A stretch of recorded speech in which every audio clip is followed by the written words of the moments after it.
In today's fast-paced world, where food is often mass-produced and distributed across long supply chains, it becomes even more critical to be aware of the potential risks and take necessary precautions while handling food. This is why understanding and practicing food safety measures is of utmost importance. On the Nutrition Spot this Thursday at 8 p.m. live on Bethany TV, we will explore various aspects of food safety. Don't miss our guests, Sentongo Patrick, a clinical nutritionist from Mukono General Hospital, Nakalema Winnie Sarah, a nutritionist from Impact Nutrition Company, and your host, Gift Nakayinga.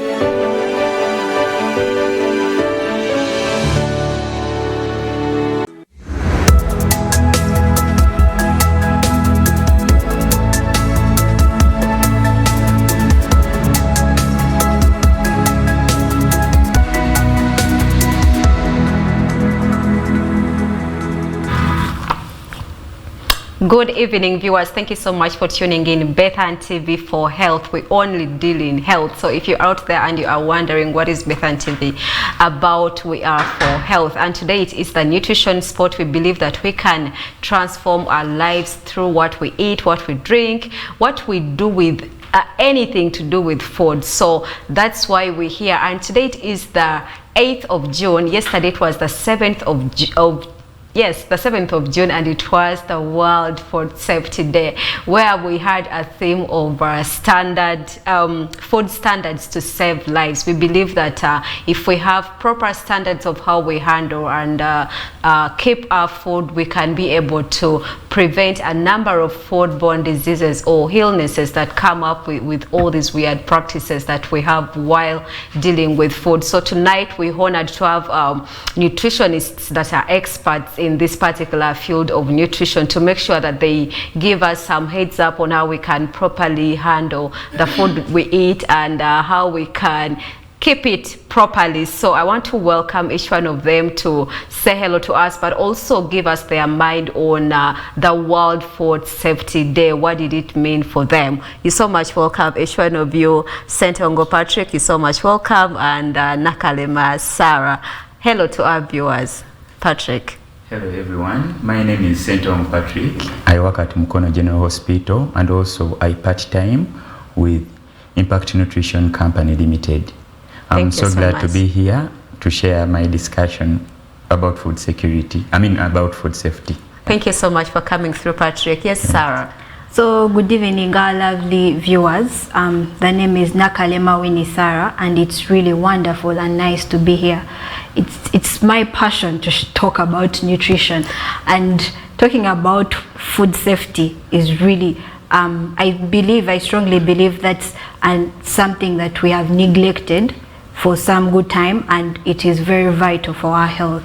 So it's time for us to get back to the roots. Yes. Yes. The World Food Safety Day that is celebrated every single 7th of June every year to encourage producers, consumers, governments to be able to acknowledge the mutual responsibility of food safety. And the World Health Organization comes up, and the Food and Agriculture Organization together, they marked this day since 2018. And in 2019, that's when the day was officially commemorated with a theme of food safety is everyone's business. I didn't know that it's a business.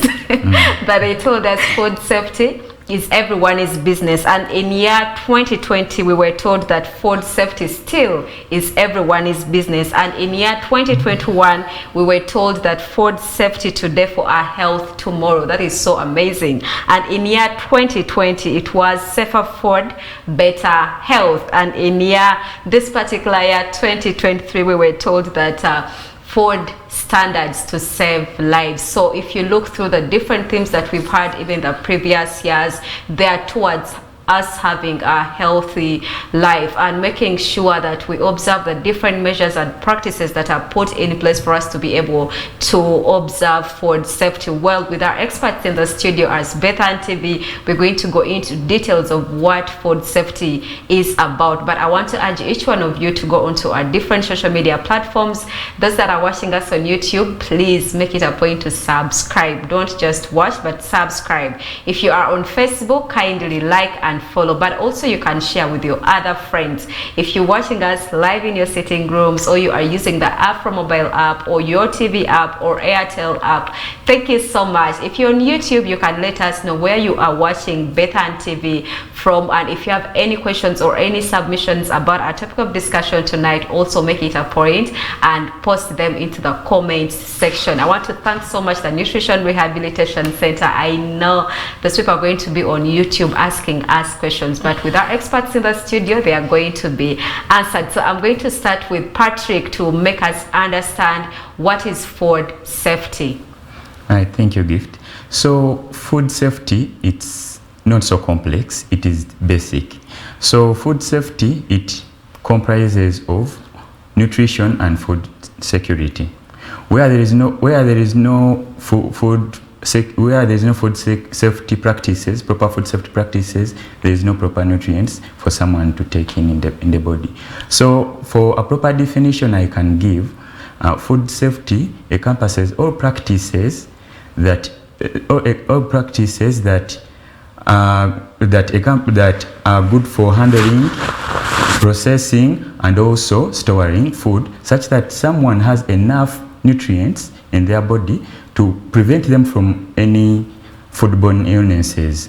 So now, as the WHO states, about a tenth of the world's population, they suffer from foodborne illnesses, True. Which is quite worrying. But yet, these are basic things that we can try to avoid. And among those infections, over 400,000 die because of foodborne illnesses, and whereby 40% out of that number, it is the young children.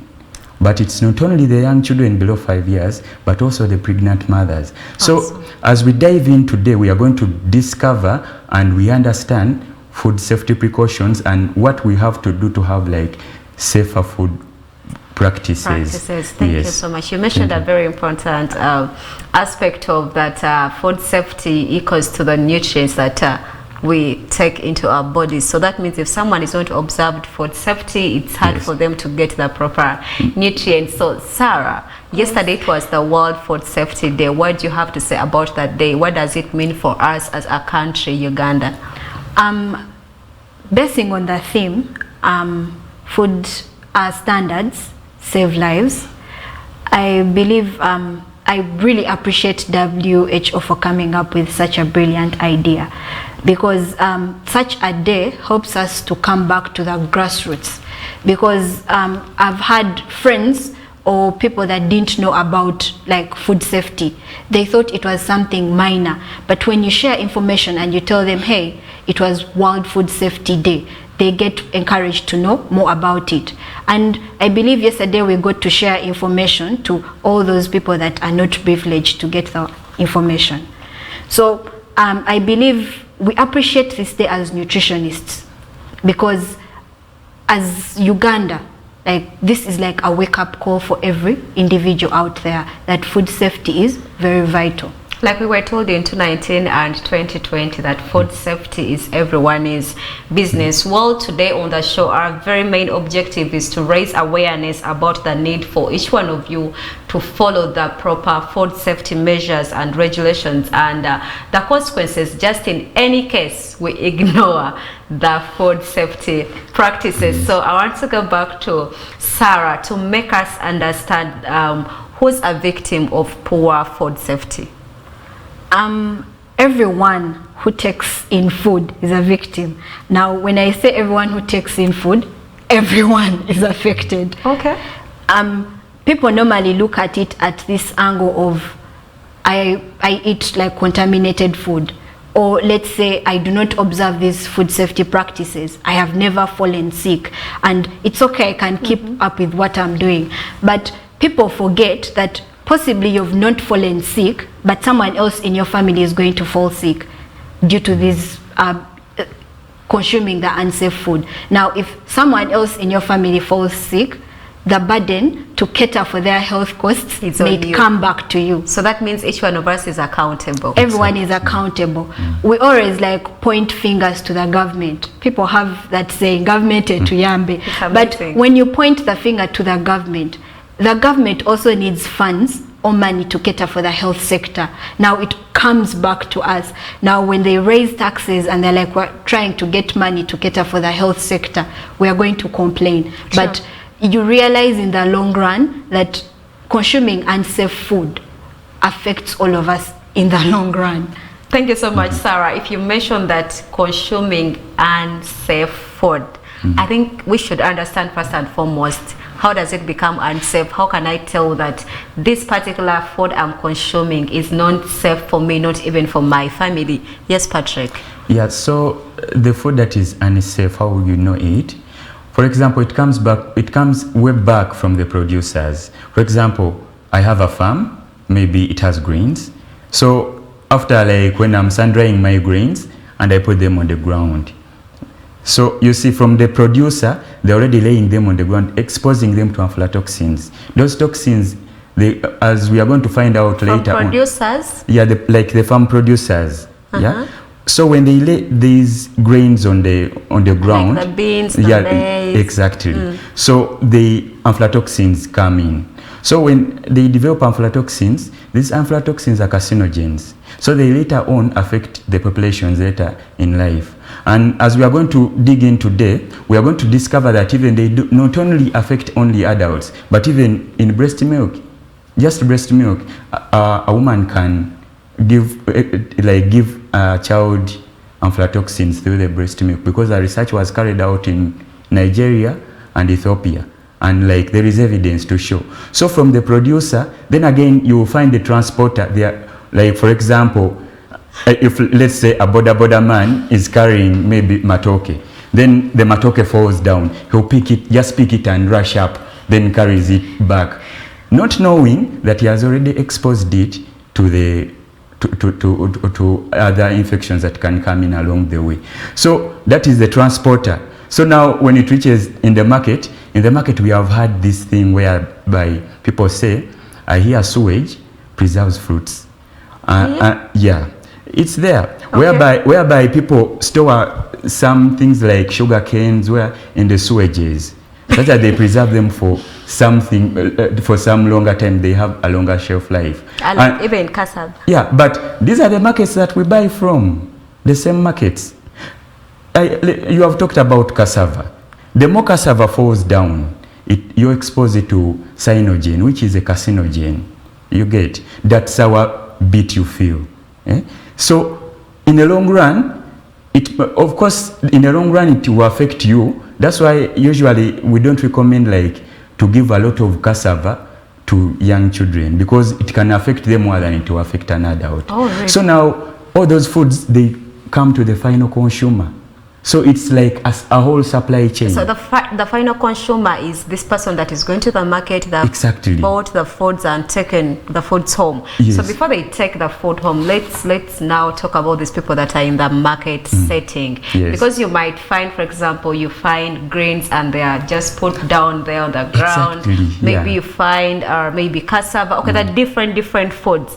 Or maybe when they are offloading the different, it could be Irish, any particular food, and it's fallen down, pick it, they still want to sell it. Of course they can't discard it. So what do you have to say about such practices that are even so rampant in Uganda? Such practice, it comes back to us individuals, you get, because like as she said, if you don't give people like safe food, that means the cost will come back to you in one way or the other.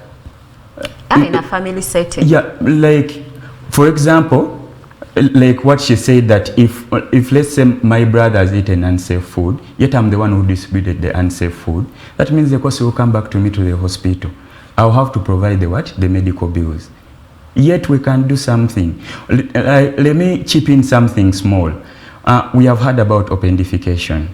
In 2015 UNICEF situation analysis, there was a study whereby they said a tenth of households they don't have a pit latrine.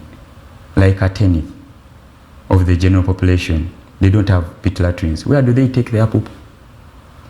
Some people, they take it to the lakes, even the lakes where they say enyanja tenoga. So enyanja tenoga, but again, what they don't know, that the feces will come back to them in one or the other, because like these water bodies like they connect everywhere. We get water from them in one or the other. True. Yes, so it's everyone's like the obligation to fight against unsafe food. So okay, Patrick, maybe for you, you've mentioned the bit of where like we get food from, but Sarah, can you tell us this bit of, for example, I'm the consumer, the one having the final product. I've gone to the market, then I've taken the product back home. How am I supposed to handle the food? Before we even talk about you, the consumer, taking the product home or the food item at home, you have a right. I keep telling this to people. If you went to someone selling a Rolex and their towel is dirty, you have a right to refuse that Rolex because they have a dirty towel. And you may take it as though you're being or are rude to this person, but in the long run it helps their business, because if like 10 people talked to this chapati guy, wouldn't you think he would clean the towel? So you've gone to the market, you've bought the food, it is now at home. First and foremost, before even we think about storing it, especially for our fruits and our vegetables, we should ensure that we properly wash them. I'm not talking about you getting a mango and just putting it under water and you like put it there and it's ready for consumption. You thoroughly wash these fruits and these vegetables. When it comes to the dry foods, let's say the cereals, it could be sugar, it could be the tea leaves. How are you storing them? It's not a matter of, in some homes, you'd go and they leave the sugar in the polythene. So anyone who wants to like get sugar will have to come and scoop and scoop. You realize you're exposing it to the environment. You don't know what is in the environment. You don't know if the environment or the air around that food is as clean as you think. Then we should also ensure we properly cook these foods, like we thoroughly cook these foods. This is an issue we have with people that sell foods along the roadsides, especially meats. You come, you want to buy, let's say, some sausages or some beef. Someone is like roasting them alongside the road. Now, the issue might be some of them do not properly cook these foods, because I have been a victim. At one point, I went and bought chicken and I could see blood dripping from the chicken. And secondly, the fact that they are not even covered, they're exposed to the environment. Cars are passing and there's a lot of dust particles in the environment. You're also exposing these foods to like these unsafe situations or conditions, and someone is going to come and buy and consume immediately. Then when we are at home, how do you store these various foods? That is also an issue. We have all been in homes whereby people eat leftovers. That is like typical African nature. We can't throw away food.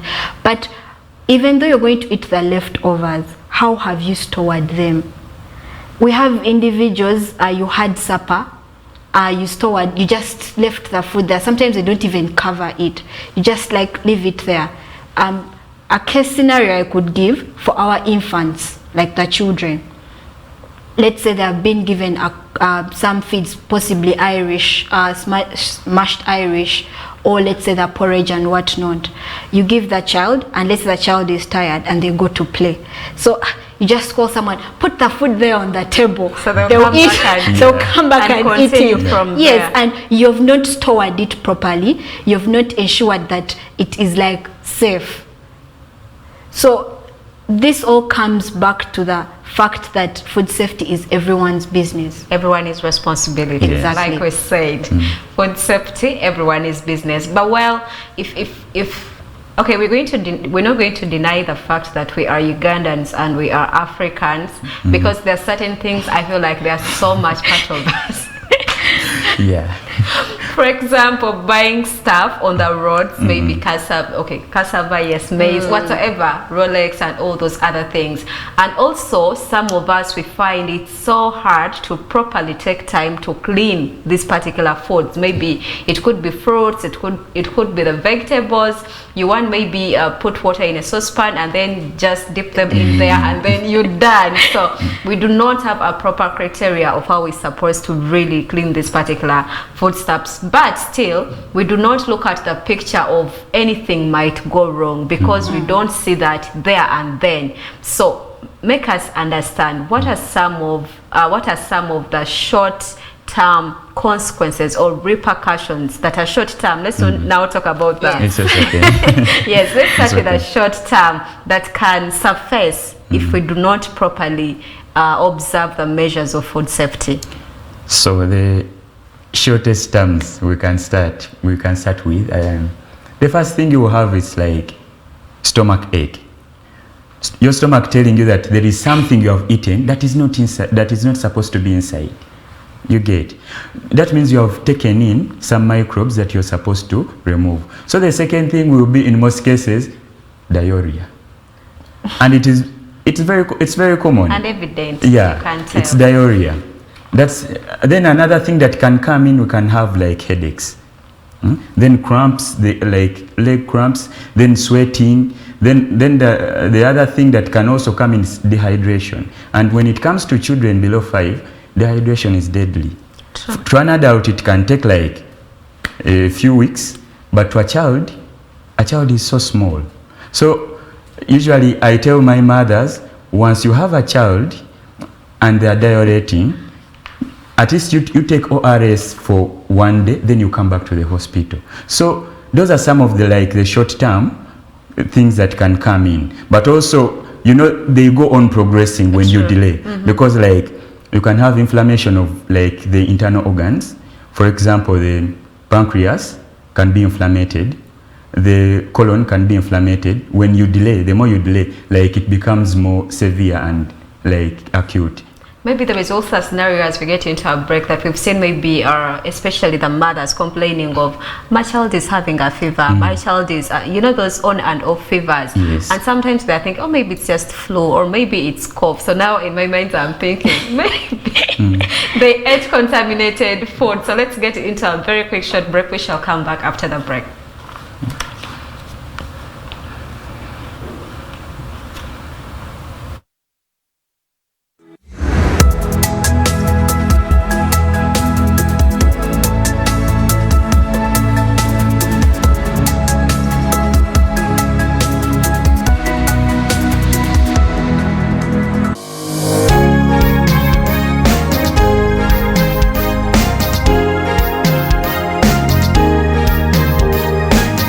This is Bethany TV for health.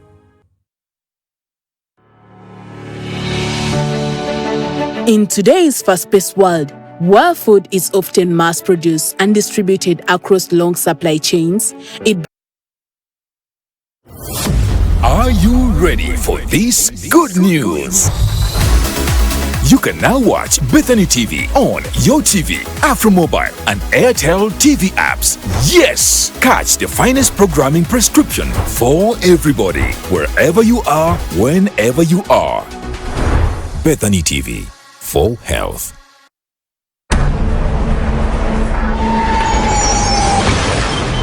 You alright? Did you call 911? A great drama on saving lives. No pulse? Clear? Right in the city's most explosive hospital, and the courageous team of doctors who hold it together, saving lives with everything they got. Harder, let's go! But she's so small. Come on, Sarah, harder! I just broke a little girl's ribs. You saved the girl's life. Help! Anyone! I found her collapsed on the sidewalk. Chicago Med Season 1. Every time those doors crash open, there are good people, strong people, people at the top of their game ready on the other side. I became a doctor to save people's lives. It's all I've ever wanted to do. Chicago Med Season 1. Showing Monday to Friday, 9 p.m. Repeats Monday to Friday, 11 a.m. Right here on Bethany TV. Pamela Babirukamo lived what she describes as a shielded childhood in the 80s. She was rudely awakened by adversity upon adversity in a span of 6 years. Just when she thought one was over, another one hit. She lost her first job, experienced childlessness, failed fertility treatment, lost her brother, lost her 10-year marriage, lost property, and went back to live with her parents at the age of 40. This story of how Pamela has bounced back out of adversity and been restored into a place of purpose will inspire you. You will experience how God turned her messes into messages and given her a platform to reach out to others. She will be narrating her experience to Winnie Mbabazi tomorrow on Be Hopeful at 9 a.m. here on Bethany TV. Bethany TV, for health.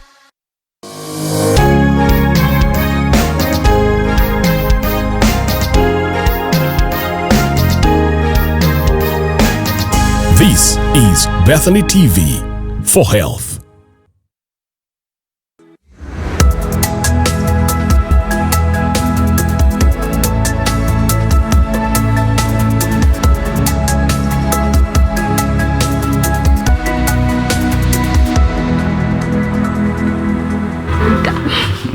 Thank you so much for joining us on the spot. Those that have just joined us, you are watching Bethany TV. My name is Giftina Kayinga. Today we're having our specialist, the nutritionist that are handling this particular topic of discussion as food safety. We want to look at the proper measures that we're supposed to take or put in place to make sure that the food we eat or consume is very safe for us, because we are saying that food standards to save lives. So from today moving forward, make sure that in all that you do when you're handling food, everything that you do around food is safe for you and for everyone in the community, not even in your family. So let's get back to understanding some of the long-term consequences that come up if we do not properly take the measures that we are supposed to take when we are handling food. I'm going to Sarah to take us through.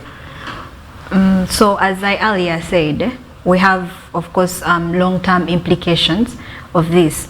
So basically, leaving aside the short term, and to supplement on this, we are living in a society where people self-medicate.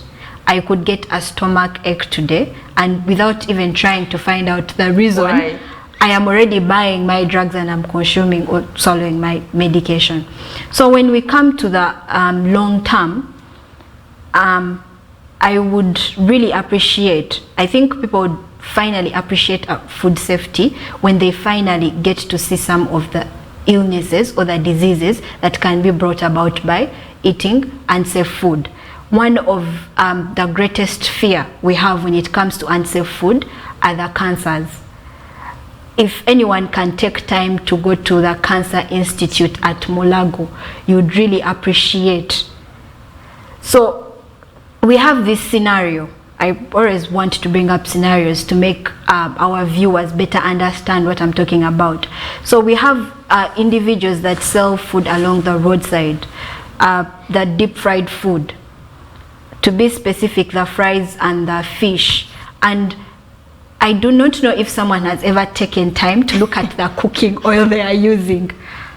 So with cooking oil, if it is used for a long period of time and it's exposed to environment or to the air, it develops carcinogenic compounds, or these compounds that can cause cancers.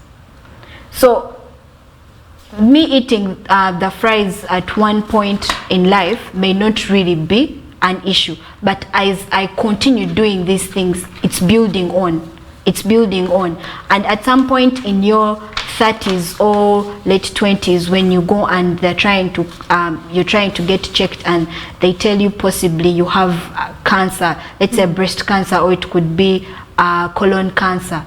Like, we never know where these things come from, but we never think about tracing them back to what we are consuming. Because now, like I said, we are okay. I don't want to. We are Africans. You know, because we first wait for things to get out of hand, for us to be conscious, for us to be keen. For example, like you would want to have people sit down and understand why is it important to learn how to prevent particular diseases. And people will be like, no, I'm not yet there. If I get that malaria, I'll sit down and I'll learn how I can prevent malaria. So, but I think now it's time for us to get beyond that and maybe have this positive mind of that we can do better as Africans, not to wait for things to get out of hand. You mentioned when you were starting that we shouldn't call upon the government, just like we say government. We shouldn't wait for the government, but still maybe there are certain things that we cannot really get involved into, but the authorities can help so much. So what do you think as the government of Uganda can do to make sure that maybe particular measures are put in place to make sure that food safety is observed? So I do not want to rush and say the government has done nothing. The government has done something, though I feel the laws they have established are not properly enforced. Okay, so all the policies that have been put in place, maybe there is a gap. Let's know where there is, what causes the gap between the policy makers and maybe the people that are supposed to implement the policies. Okay. Let me chip in a little. So now, okay, before I think it was in the 1959 where an act was proposed, which was the Drug and Food Act, but and of which it was made into place in around 1964. But that was the Drug and Food. But when it reached 1993, it was made the Drug Act. So the food was dropped, meaning that maybe the food wasn't important by then. Really? So right now, the only thing that saves us, the only things that save us, the one is God. The second one, it is UNBS. But you know UNBS is not going to standardize like the local producer of these foods. Because these local producers of foods like these ones like the cottage industries, the local farmers, these people like they produce the highest percentage of the foods that we have in this country. Most of the foods come like from their farms. But are they implementing these safety precautions? No. You will realize that even like most of our foods, they can't even cross borders. Wow. Yeah. Of recent, we have heard about the issue of Kenya, where they bounced our maize because of aflatoxins. Some time back, I think it was in 2014 or 2015, where they bounced our fruits. Yeah, they bounced the mangoes, the pineapples, because they were not reaching the standards of European Union. So these things come back to us. Okay, if you're emphasizing, okay, you want us to spare the government, yes, let's spare the government. I can't speak for the government. I can't speak for the government. Okay, they come back for us, but now to a person like me, to our viewer, maybe for you, I would say you're blessed to be knowledgeable nutritionists that really understand why it's very key and very important. So to someone that is like me that do not understand that if I handle this particular fruit like this, I'll end up losing out on the particular nutrients that I was supposed to get in it. How can you help them understand that bit that they should be very conscious if it comes to handling food? So on that issue, I'm one person that believes information and knowledge is everywhere. You would realize that if you walked out of this place and interfaced or talked to someone and you had a conversation with them, you could learn something new. You understand what I'm trying to say? So basically, I appreciate and I am thankful of the fact that I got like a chance to get this knowledge. And I am one person that is willing to share the knowledge.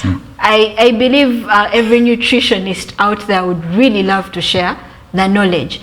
If we go to the hospitals, I'm sure some of the medical workers have this knowledge with them. So I do not want to say that people just do not go out to search for this knowledge, but I believe there are various sources of this knowledge.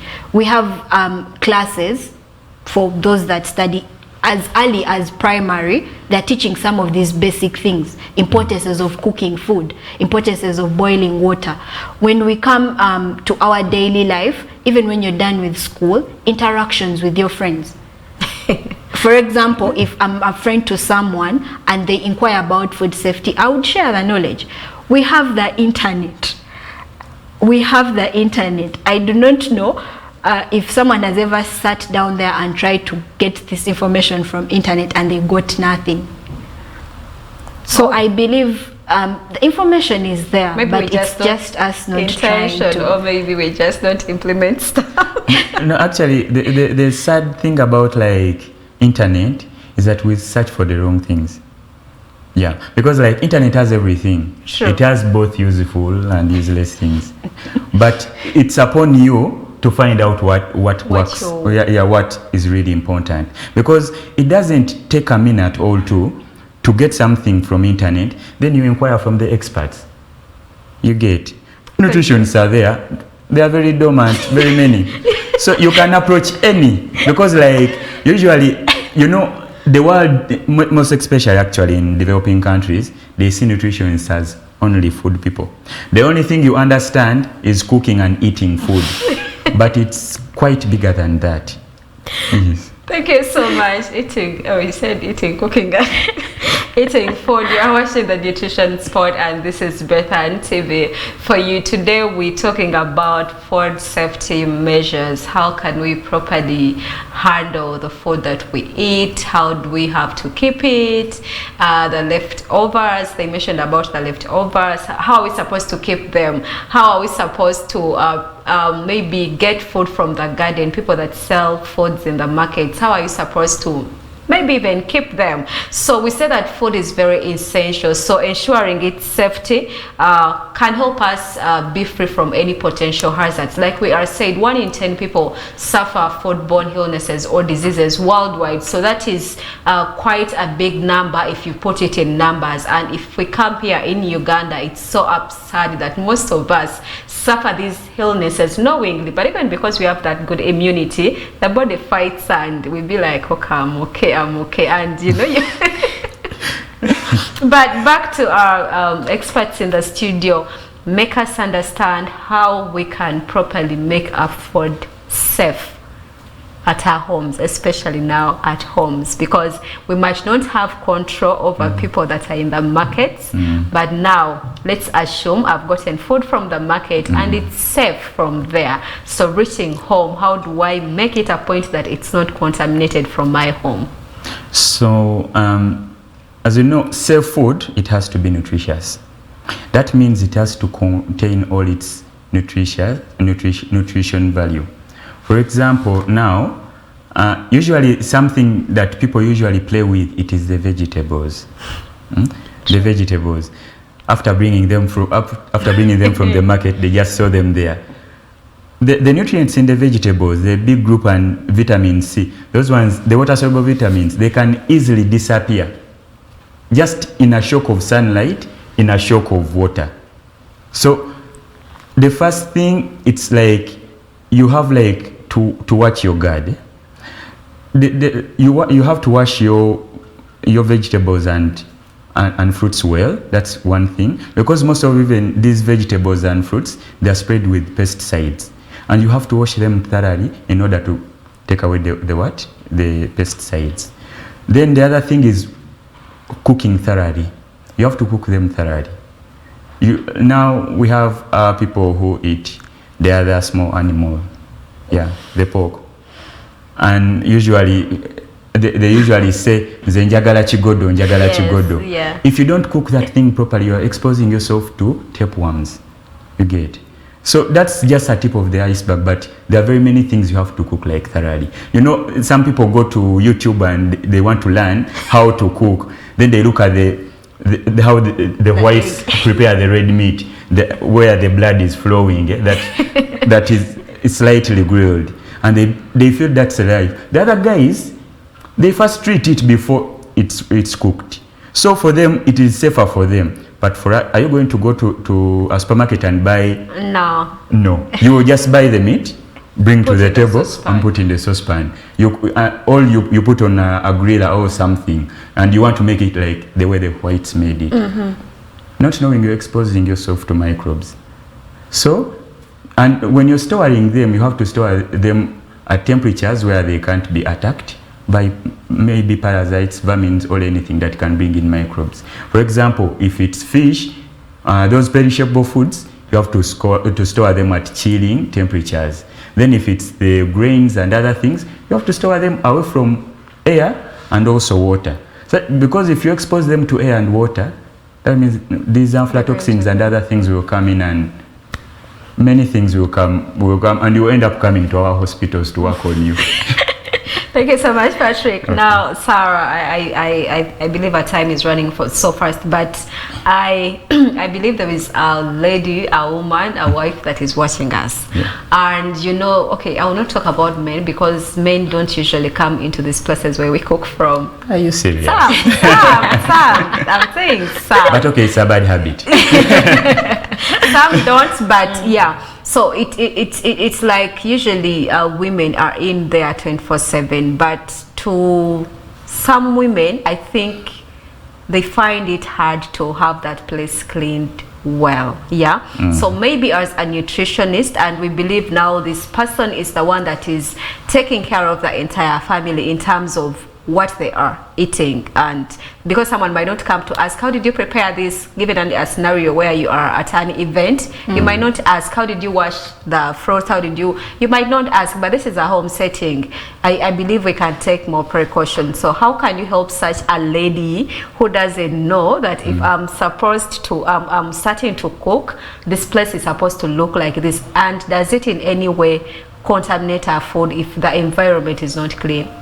It really affects.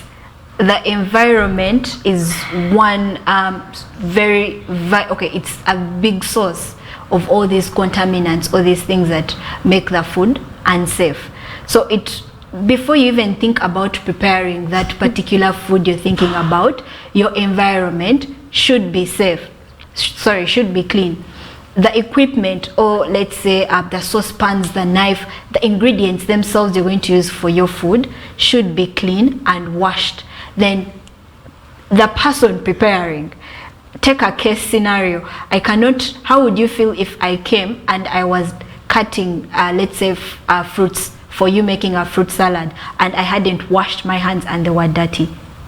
So washing, personal hygiene is also key. Okay. I don't know, it's a bit of a trend nowadays to have the cuticle, the long fingernails, and I don't have a problem with that. But people who have them and you prepare people's food, don't you ever stop to wonder that are these particles going to go into the food people are going to eat, and how safe are the people who are going to eat this food when they eat particles of the cuticle in the food? So there's small things that we neglect, but they are key. Another case scenario, how would you feel if you went to a restaurant and you found hair particles in the food? I believe that would be a very serious turn-off. As much as you had the appetite, you try to imagine where all these things came from, and the appetite dies there and then.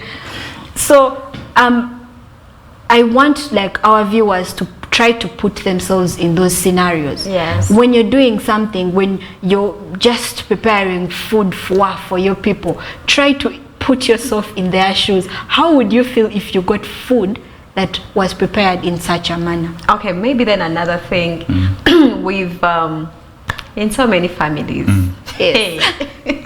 we have there is a tendency of some families, but there are many, a tendency of you have one knife that you use to cut your meat, to cut your fruits, to cut your everything. So I think I've ever heard someone say that it's not safe because it somehow spoils the foods and all that. So can you explain that to us, and how bad is it? Should we have 10 of them at home, such that this is for the fruits, this is for the vegetables, this is that's quite easy, and basic, but people take it for granted. Because if you use the same knife, you realize, okay, when mothers are cooking, they are chopping meat, then at the same time they're eating a mango. They're chopping a mango and they're using the same knife in the sigiri. Exactly. Yes.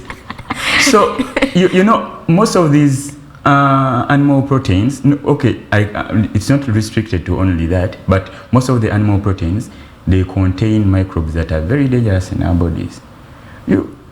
If you want to be an experiment of yourself, you try eating raw meat. You try eating it. That moment you vomit and you diarrhea. Why? That means there is something you have to cook. That means if you carry the microbes to the mango, it's like you're eating raw meat. Yes. So it's called cross-contamination. Yes. So if, let's say you have one knife, first chop the meat, wash the knife, go and eat your mango. Because it's better for you to save any money in this crisis than to go to the hospital than just eating unsafe food. Thank you so much. As we wind up, actually, let's wind up. What do you have to say in less than a minute? Okay. So I would like to tell our viewers out there that let us go past this notion of taking these things lightly. These things are very, very important. Us as health workers who get to interface or meet people that suffer due to these small illnesses get to really see the implication and how severe these things are.